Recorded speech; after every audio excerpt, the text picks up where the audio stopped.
This is the A to Z Podcast. I'm Zach Jackson. He's Andre Knott. A to Z Podcast.com, Facebook.com/A to Z Podcast. Shouts as always to Scene, to the Honeymoon Girl, to American Fireworks for helping to make this thing happen, for you guys to helping it grow. It's not a special edition, a strange edition, kind of a rushed edition of this podcast because there was a very strange event in Cleveland sports on Monday. That, of course, was the Cavs actually winning a game, as they just did against the completely hapless New York Knicks. But I just got home. It's after 10 o'clock. When I haven't been fed, there are problems.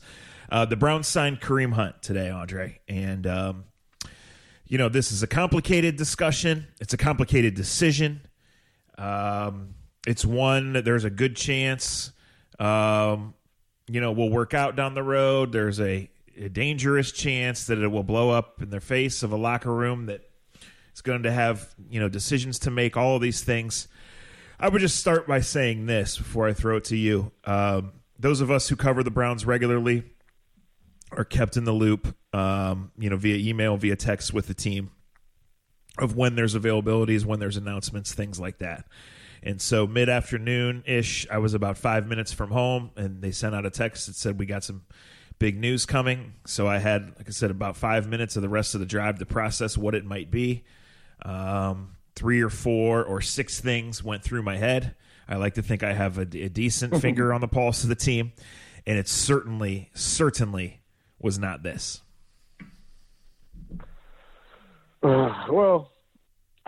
There's a lot of emotions allowed to this, probably because of your busyness and just because of where I'm at in life right now. Everyone thinks not working or not having not doing a lot, hanging out with kids is like the best thing ever, and it is.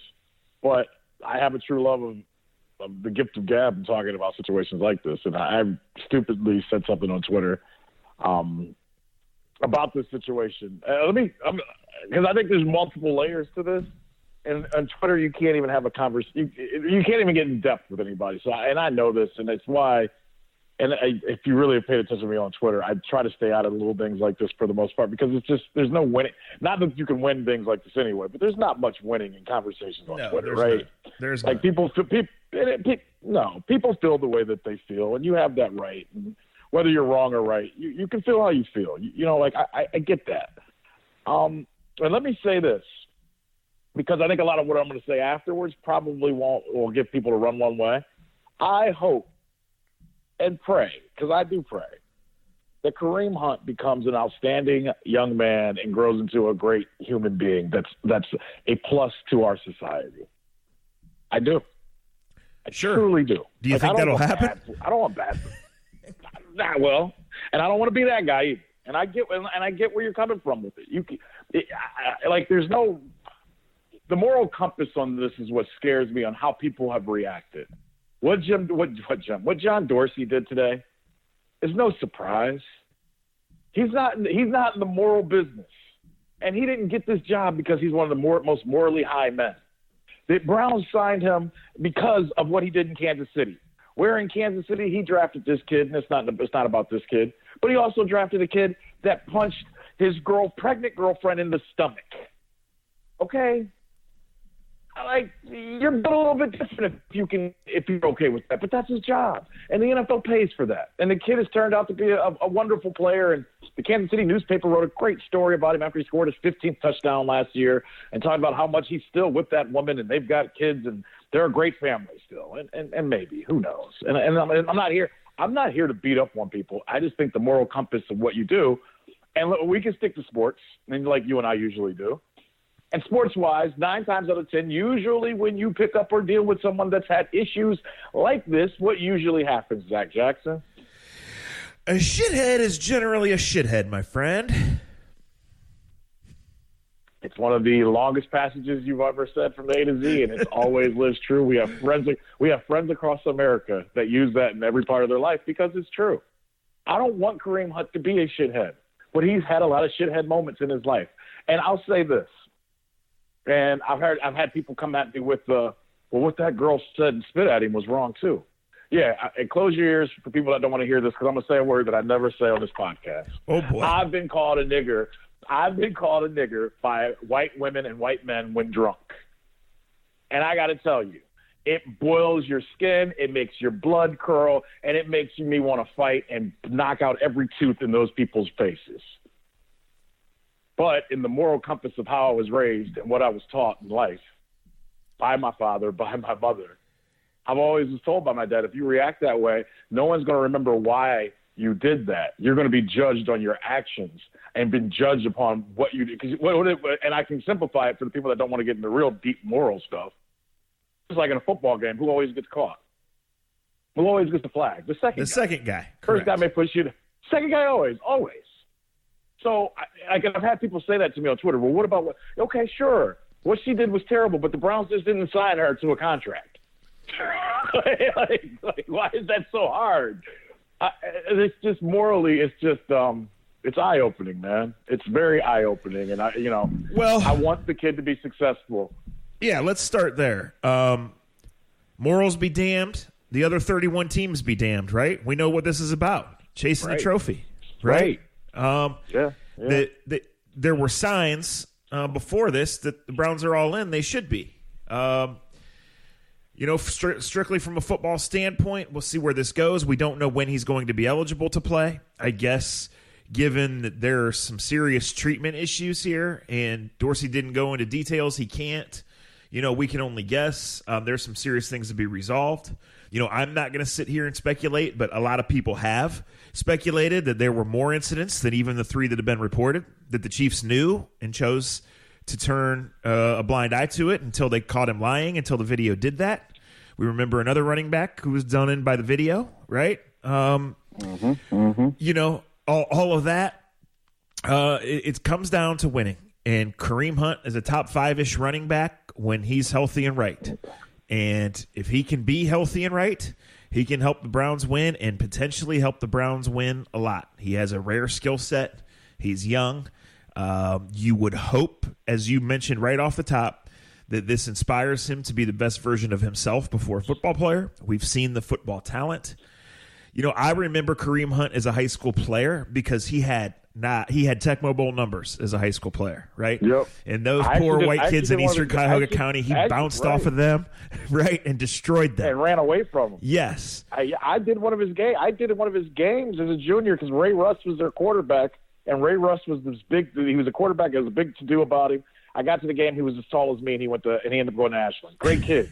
But I remember walking away saying, Ray Russ, you're okay. That guy you're handing the ball to and throwing it to is special. Yes. And so there was always, and again, we're not going to go down this road now. I mean, it's easy to connect the dots, but there was always something. Does he not have the grades? Well, I don't think that was ever proven. Is there issues here? Is he just not fast enough? Is he hurt? Because all the big schools didn't come around till late when he had been a known commodity. And then even then, I don't think many of them offered. So Toledo got him, and it was like, well, they're going to get him on the field, and they did. And the thing I knew about it, let me say this: the thing I was told at that time, because I had done a couple of his games. There were some great issues, but he was also, and I'm not going to be his lawyer here. But he's 5'8" and he ran a 4.6 40. That's why Ohio State didn't offer him. That's let's be honest. He played at a small school. He didn't play in Division I school. Yes. He was like I'm not going to kill him for what he was at 17, 18 years old. A lot of it just played into the numbers. And Urban Meyer does not. When's the last time Urban Meyer has recruited a 5'8" running back that looks pudgy and runs a 4.6 40? He hasn't. Well, sure. He hasn't. So I'm just saying. Yes. So we can say that. But I know his grades were an issue. But he didn't have the template of what a Big Ten running back looks like. It's just true. 5'8", 5'7" running backs that are portly. Trust me, I was one of them. I was pretty good, and I put up good numbers too. I don't know about, I remember watching the highlights because he led them every Friday night. I don't remember about the body type, though. I just know as soon as he got to Toledo and he played right away, everybody was like, well, this is an NFL back. And, I remember specifically, he had a decision to make after his junior year. He had been banged up a little bit. And then again, his senior year, I don't think was as good as his previous years, but maybe it's just the market for a running back today. He went to the third round. So all that stuff kind of lingered. Right. And one of the reasons John Dorsey did this is because he knew, he was there. I mean, the John Dorsey, Matt Campbell relationship goes back to the Chiefs' recruitment of Kareem Hunt, right, for lack of a better term. Right, and, for sure. Matt was gone by his senior year, encouraged Kareem to stay. Kareem did. I'm not real encouraged by a Matt quote that's floating around. Matt, the most positive person in the world, kind of just said, yeah, we've seen good and bad out of Kareem, and we hope we see good at a time when he was, had that context to come out and say, yes, I believe in this cat. Yeah, but John Dorsey does believe in this cat. And Jerry, we could keep going, but I want to say this. I hate this part of my job for many reasons. One, violence against women is a disgusting thing. It's terrible. There are no winners. And for all we can talk about and argue about in sports, people that have baggage, or people that are selfish, people that have been in trouble, people that smoke weed, whatever, wherever you stand on any of that, that's fine. I'm totally fine with if you say I got to draw the line before that, right? In hiring them and having them on your team and keeping them on scholarship, on whatever it may be. And, I much prefer to write about the results and the people and the positives and how the Browns go about getting to these next steps, multiple people that they need to take, rather than this. And then the other reason is, obviously, I'm not a perfect person. You're not a perfect person. So the last thing we want to do is sit here and judge someone that we know. Like you said, you sat in a rickety press box and watched him. I watched him on the highlights every night and, texting with coaches about him. Like, why isn't this kid getting recruited even bigger? I watched him on Wednesday Night Maction just truck people, so I don't know the person. I know this, what he did and was caught doing was terrible. I know there was a concerted PR campaign immediately to make it better, and we now know that almost immediately John Dorsey started recruiting him again. And it's a move that comes with there's no good way to talk down the optics of it. There's no good way to deny what happened because it's on video, and the potential that there are more incidents and more serious incidents out there exists. But he can really play. The Browns are still in the business of collecting players, and here they go. And like I said, I don't want to jump on one side. I don't think it needed to happen. I did not hear anything John Dorsey said today, nor did I hear anyone else say it, nor was any context that told me that it needed to happen. But it did, and I kind of feel dirty about it, I guess, to conclude this ramble. John Dorsey's in the job of recruiting the best athletes possible. You've seen in his drafts, and I'm not condoning the guy. It is what it is. It's what's made him money. It's his career. And the guy, they can scare the Antonio Callaways, they can scare Kareem Hunt, and we all know, maturity comes. Let's be honest, a lot of maturity does not come from your job. Like I always hear people, well, if you put him back in a football setting, they would tell me that about Josh Gordon. I'm like, well, that's not real life. Like, are you a better person because you get up and go to your job every day? Or are you a better person because you wake up and you want to be a better person and that motivates you? Money does not motivate every person to become a better person. I'll say this football-wise. If I was Duke Johnson, I would probably start looking to sell my house if I have one, or condo. Well, hold up on that thought. Hold up on that thought if we're going to talk football, guys, because, he's going to get some sort of suspension. There's a policy on this, right? Right. And even though he like 6 games probably. Yeah, well, like the 5 games that he missed last year when he was cut could get grandfathered in, and they could make it a 10 or 12 game thing, and he could miss that. And then, the one thing Dorsey said that I thought was clear and in touch with reality, with the message that the Browns needed him to convey, or he needed to convey for the Browns, is probably more accurate, was that there is no guarantee here. So you're right. I mean, you could have Nick Chubb as your straight battering ram back, Kareem Hunt as your feature back, and where are the touches for Duke, who already bitches about his touches. You're right, but I think that's getting way right. That's a good way ahead. Yeah, you're getting way ahead. And I think what this proves more than anything too, and I want to get, unfortunately I do want to stick with the football part of it because that is the decision here, is that the Browns are still in collecting talent mode, right? There is a refining part that wasn't there before, and they do need to hit some triples and potentially a home run along the way as they go about acquiring players. That's what drove this decision, and then we'll just see how it all works out, because Freddie's never run a first practice with this offense. Baker's never had a first practice with this offense, and we don't know who the other guys are going to be, so we'll see how this all shakes out. I'm just saying stacking chips, because I just want to talk football for a minute, because I can see that. And I can see how Dorsey and Freddie Kitchens can sit in a room, and if you go to like 95% of head coaches, because what's happened today is bigger than the NFL. It's really a moral compass upon who we are as Americans. Let's be honest. Because in that office in Berea, the standard question was, hey, if we could put a top 3 running back on our roster for relatively cheap, should we do it? Like if I ask the question that way, the answer is pretty simple, right, Zach? Right. You say absolutely. like there's no, like, you don't even worry about it. You're like, hell yeah. You don't worry about who else is on. Because I've had people say, well, why would they even do that with this position? They're good at this position. That's not how football people think. They're constantly thinking, how can I get better talent for cheap? How can I, they do it in all sports. He has put up, and I remember Peter King writing about this, and I looked it up after I read it. So far in his career, he has put up Marshall Faulk-like numbers. Yes. Now, it's hard to get caught up in the numbers and get caught up with it, but what I'm saying is what he's been able to do running from the backfield and catching the ball out of the backfield has been Hall of Fame-esque.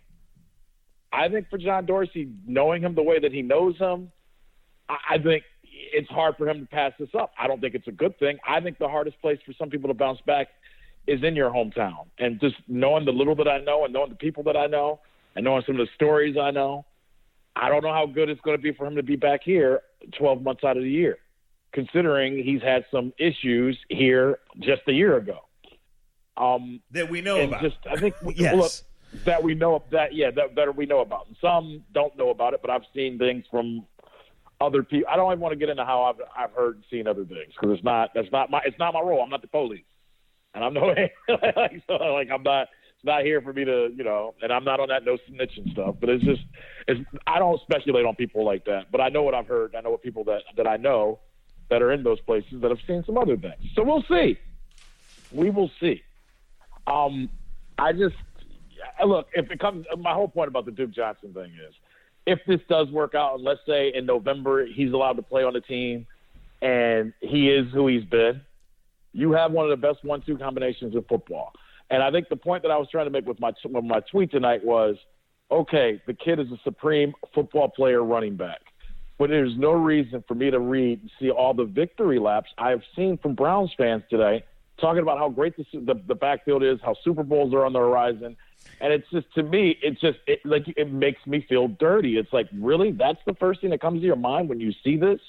That is a scary place to be right now, and that's the place that we are in this world right now, that your local team or your favorite team winning a Super Bowl or winning a game against the Steelers is more important than the moral compass of what we want kids to look up to. That just doesn't make me feel good in my house. Well, and that's the whole mixed message of the NFL with any of these guys, right? It's you're making these decisions, and look, Dorsey has a track record of doing this. He justifies this one by saying that he knows the guy. He'll vouch him. Dorsey's got a lot of juice right now inside that building and out, right? So they're going to roll with it. And, no doubt. And how many times did we talk about perception being reality in pro sports more than anywhere else? And you're the Haslams, and you had that article come out, and you've had all this, and that you're worried that the perception is that you're too involved. Maybe when John Dorsey says, "Trust me, let me roll this thing," then maybe you're inclined to say that, right? And back to the top of the discussion. We've all done dumb things. I've done a lot of dumb things past the age of 23. I've done a lot of dumb things with alcohol involved. And all of my friends that are sitting in their cubicles chuckling at that right now, picturing them, they've all done a lot of dumb shit with alcohol involved, right? We've been fortunate to avoid major trouble over the time.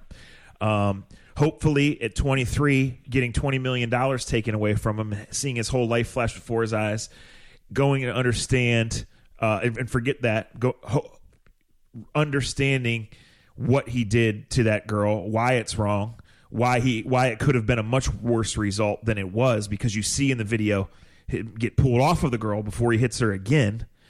That could be a sobering thing. And I mean that literally and figuratively. And you have to hope that it is, because Kareem Hunt has a long way to live. And it goes back, Dre, to I agree with you totally.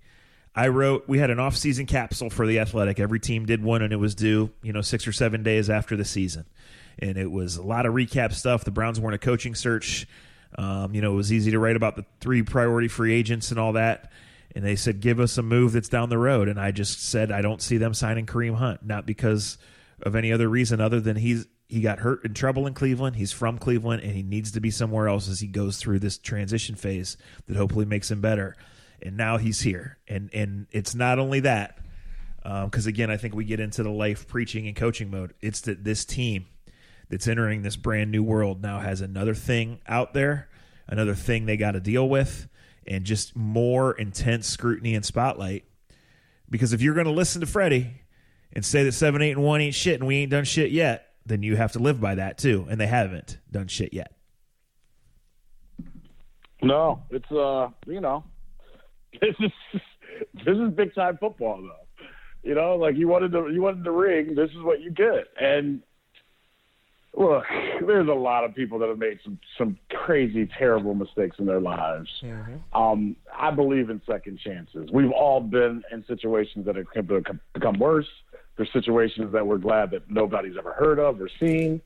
Sometimes we get close to even talking, but nothing like that, obviously. Well, right. I've never come close to hitting a woman, right?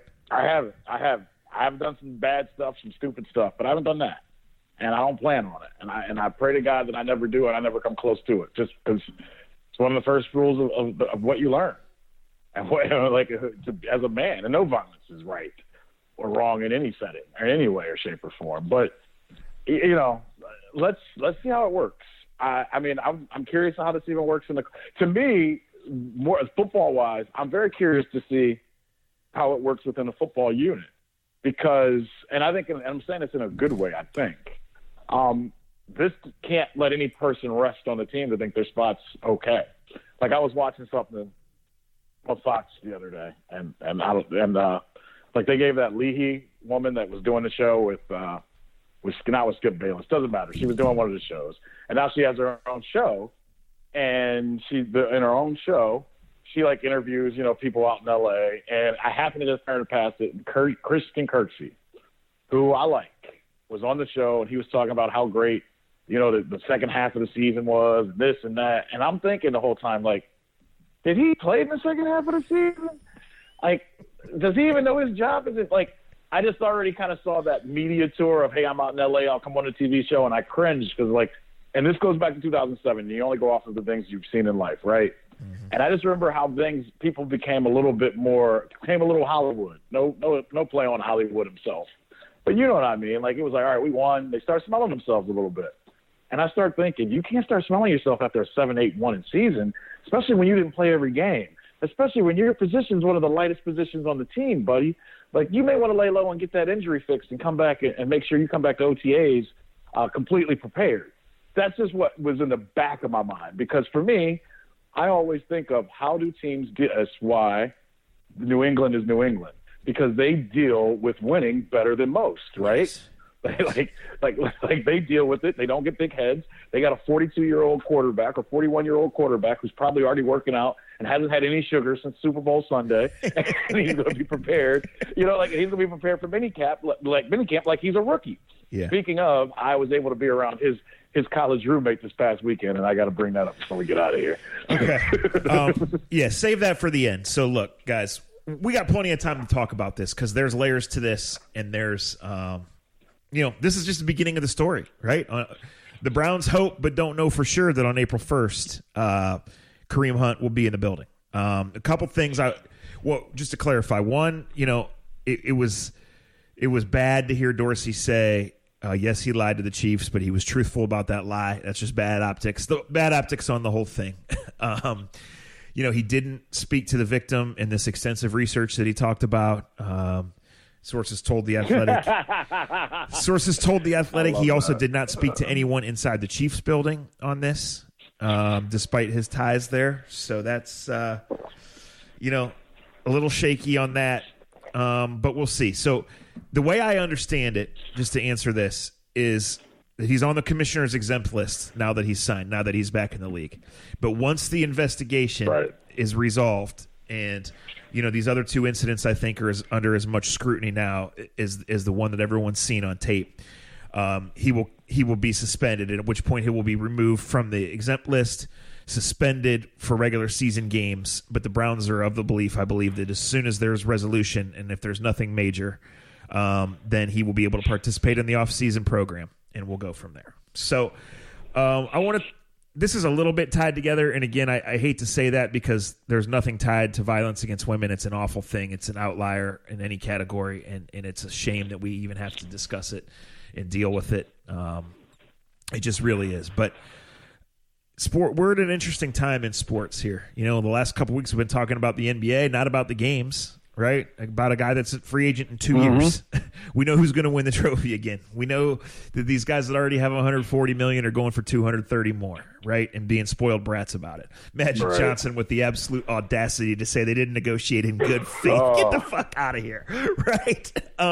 Magic got to stop talking. Magic got to stop talking. Yes, but I don't want to go back down that road. I want to go down this road. Last week was one of the worst days for social media in sports, and that was National Signing Day.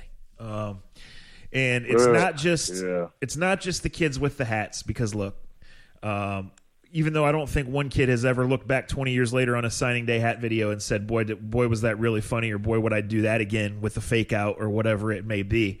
The big time recruits, they are in their spotlight. Landon Collins may wish his were different. Yes. Yeah, he may wish his were different. Yes. A lot of them do. And look, the big time recruits deserve the spotlight, and college football is such a machine. It's such a part of the culture in a lot of places that it is a big deal where these guys go. And to anybody going on to play college sports at any level, you have earned it, and you should the real work is ahead, but you should celebrate with your parents, with your coaches, with those who have helped you along the way. And I'm not trying to diminish anyone's shine, but schools, high schools specifically, when it's signing day, that is kids signing letters of intent to receive scholarships at NCAA colleges and universities. When a kid is going D3, he's not signing anything but a check. So the kids should be proud. And mom and dad should be proud, and the coach should be proud, and the school and the community should be proud if he or she is a fine representative of that school and that community. But we've got to quit peddling lies with that bullshit, right? We got to quit playing zone defense in youth basketball. I heard a story the other day about an 8th grader that's sitting out CYO basketball to work exclusively with a trainer instead of playing with his teammates. This kid apparently had a film crew follow him around to 6th grade CYO games. We are losing touch here, people. We are losing touch. Kareem Hunt and everybody else in the NFL is in the 1% of the 1%. They won the genetic lottery. They've been able to stay healthy, and they get to play the game at the highest level, a game which is only loosely related to those that us normal humans play. And, Dre, you can attest to this. You were a great athlete. You love to talk about it. We made a segment. American Fireworks sponsors it about on this show. You got a full scholarship. You signed on signing day a full scholarship, not a fucking check, people. You went, and after 1 year, it wasn't for you because it's not for everybody, right? And again, I am not trying to downplay or diminish anyone's accomplishments here. I'm saying we have to get a grip on what sports are, what they're supposed to do, and what they are for our young people who are growing. If I was standing on any more of a soapbox right now, it would be a dangerous fall down. So I'm going to just take a deep breath and get a glass of water here before I continue the rest of this rant. I'm sure if you fell down, you'd bounce right back up with that nice physique you have. But truly dead on. And sometimes it makes me wonder, are we a part of this? And I think we all are to a certain extent. The signing day thing I did used to think was really cool, and you couldn't wait to do it. And it's crazy because I remember hearing LeBron say when he came back to Cleveland, he was like, "Well, growing up, I always wouldn't have that signing day thing, and I never had it because I just went to the NBA." So the Miami thing, he admitted, like in the mistake of doing the decision, that signing day played into it. That it was like because it was such a big deal. And I used to be excited about it till about 10 years ago, and then it just got.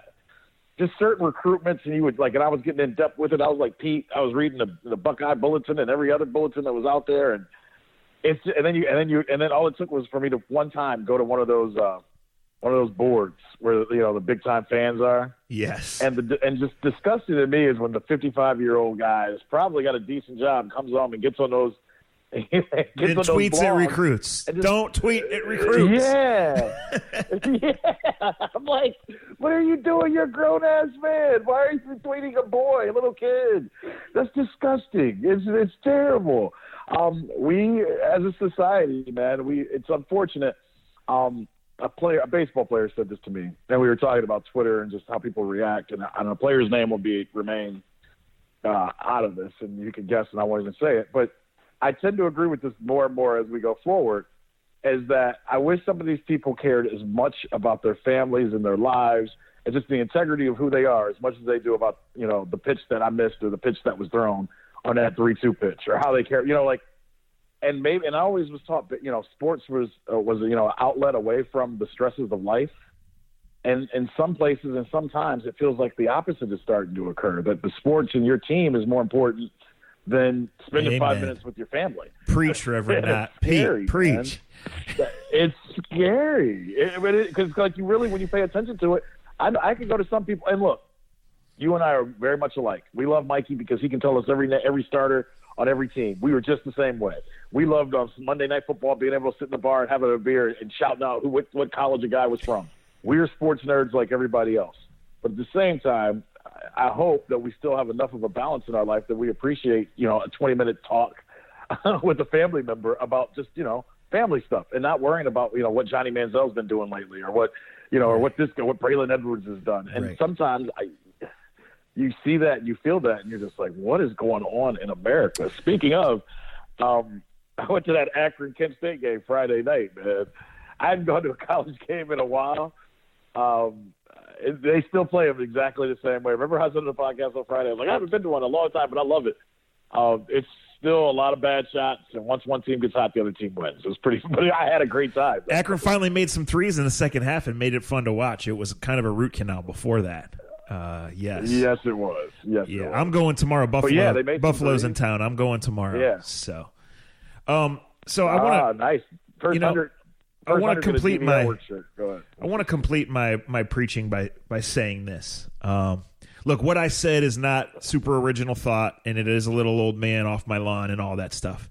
But man, I care about sports, and I know sports, and people very near and dear to me are in coaching.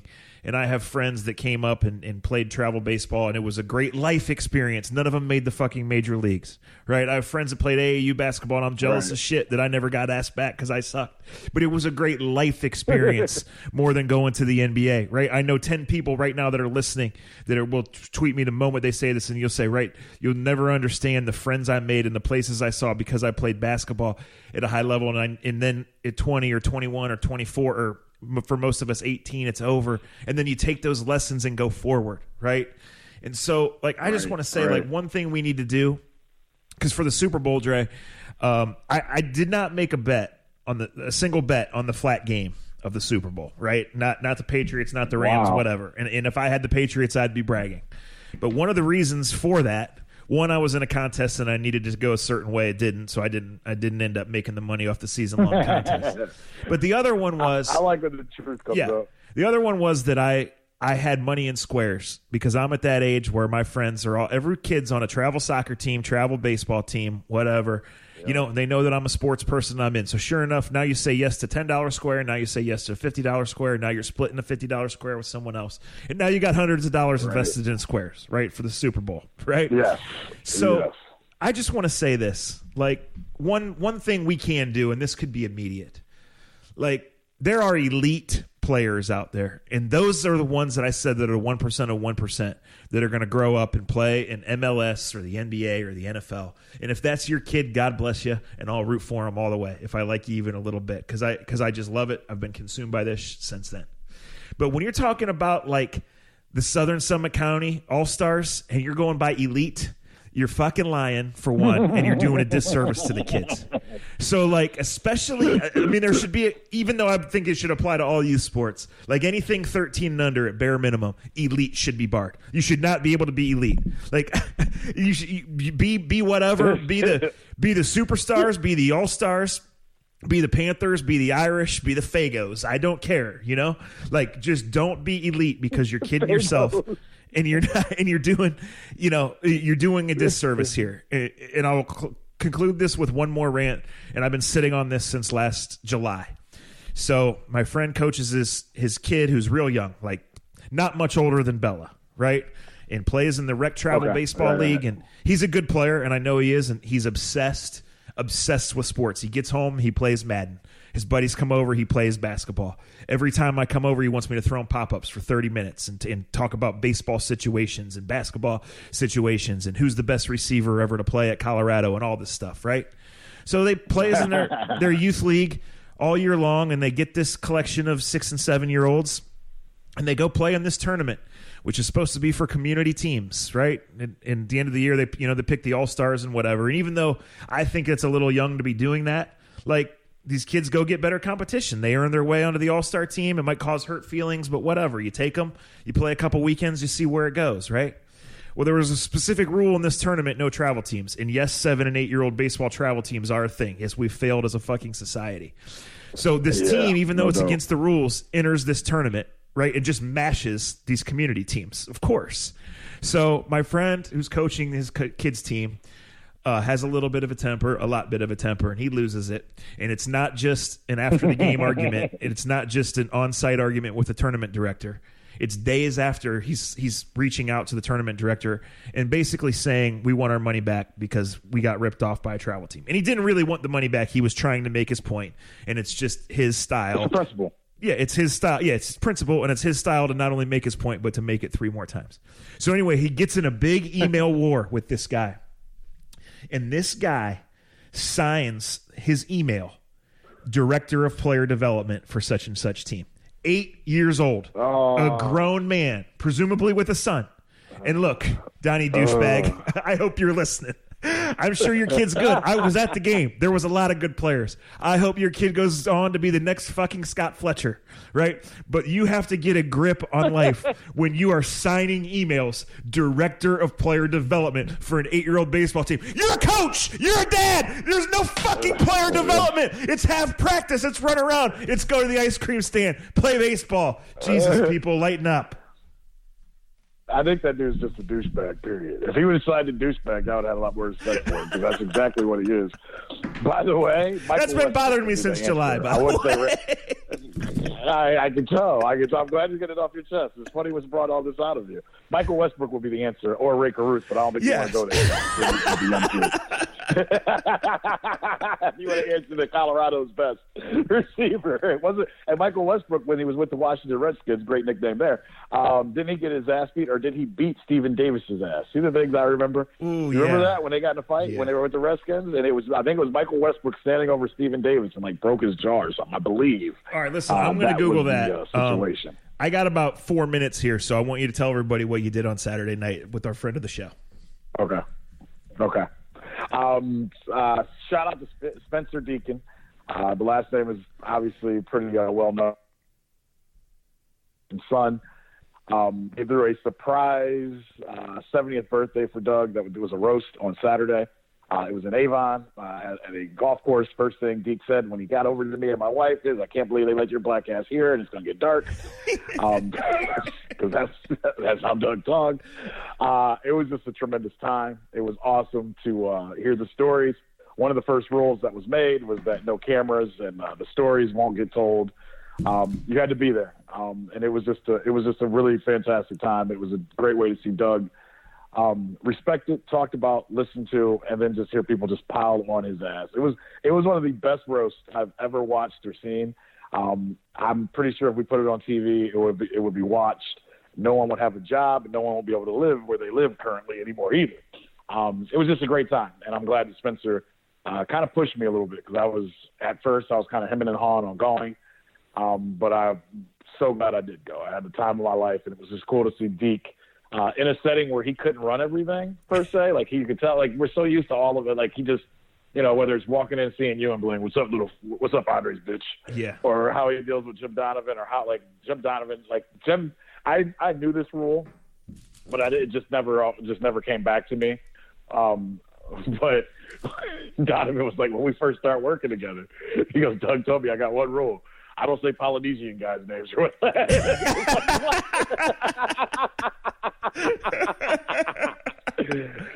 It's just, I mean, it was just a ton of stuff like that. It was just great. And if you guys listen to this podcast, you know what Doug means to me. Doug's been one of the most important people in my career, just because of how down to earth he is and how he was always honest and to the point with me, but also always busting my balls and calling me portly.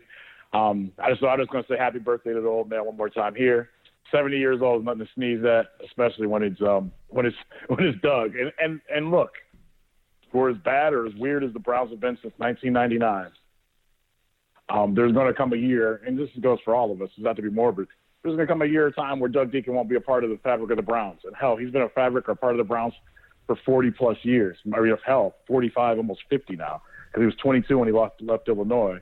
I keep saying we got to appreciate those types of people that we have in our lives that are around us. And Doug is a part of all of our lives if you ever listen to a Browns game. So it was just an appreciative moment for someone that I truly think the world of. I wish I could tell more of it. I've told snippets to Zach, and that's probably the only other person that will get the snippets. But it was an epic night that I won't forget anytime soon. Well, absolutely. Hats off to Deke. That we say on this podcast all the time, there's two things in the world that are undefeated. One of them is Father Time, and both Deke and his sweaters are older than Father Time. So we're glad that he's still around to tell it. Back in 1997, according to Google, Westbrook beat the shit out of Stephen Davis to the point that he was almost charged criminally and was fined $50,000 by the team. So it was not your run-of-the-mill training camp fight. It was an ass whooping, as you mentioned. AmericanFireworks.com, Cleveland Scene. A to Z podcast.com, facebook.com/A to Z podcast. We got some exciting things. Guys, again, this is Monday night as we record this. We have a potential speaking gig on Friday, so we may not record until then, but in the next couple of days, we'll just see how it goes. Jerry, we'll talk off the air. I'm available every day but Wednesday, so let's just kind of see how the week goes. Cool. You got it, brother. Keep up the good fight. Hey, remember the main thing that we said at the beginning of this podcast, and I think we both agree. I'm not speaking for him. I'm speaking for Andre. I want the best for Kareem Hunt and his family. I also just want us to be better as people. That's all I'm getting at. Yeah, don't be the director of player development for an 8-year-old baseball team. Just be a good person in general. Let your kids play and have fun. We'll talk to you next time on A to Z. Yeah. Konnichiwa, douchebag. I knew you were going to say that. That's why I left it on.